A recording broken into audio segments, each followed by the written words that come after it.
We all have Buddha nature. Why do we need to meditate? We all have Buddha nature. Why do we need to meditate?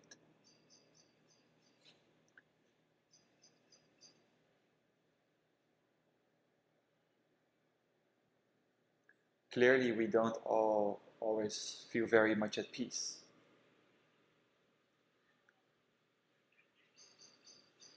So, there's a famous saying, paradox and confusion are the gatekeepers to enlightenment. Because if peace doesn't need to be created, how does that work?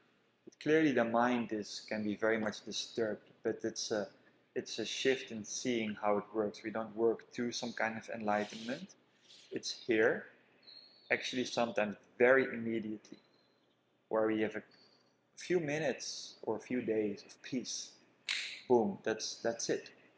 And then we try to return to it, and slowly we recognize also that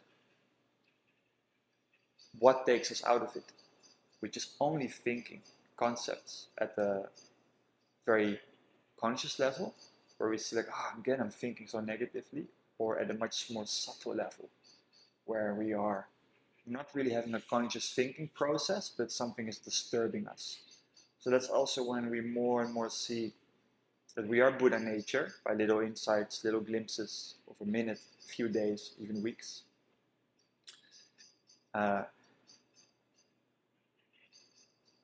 It will help us to purify even more when we feel out of peace, when agitation comes. And to come back to your question itself, why do we need to meditate?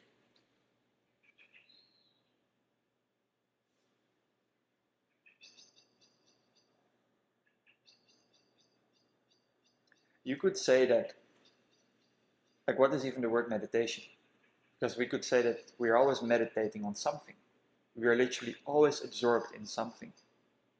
Like right now, we look at each other, maybe some thoughts at the same time. We feel the body also a little bit at the same time. We hear some birds at the same time, consciously or unconsciously. We are absorbed in experience. Like we cannot stop it. Even if you would want to stop it, there's no way out. You're in it, absorbed. So basically, we are shifting the absorption from the place where we stay deluded, which is the mind, and especially the belief and the identification with the mind. We shift that absorption in that place to absorption in the great space inside which the mind is happening.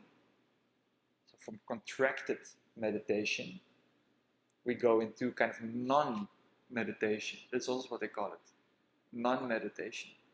We're not meditating on anything.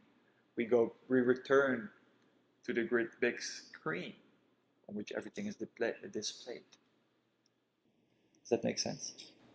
So what I understand is a little bit like looking here and look over here. No, because it's all inclusive.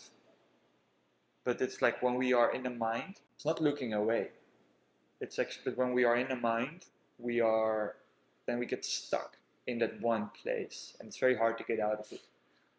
But from the greater space, we still see the mind, but now we actually see the mind. So we kind of look through it. We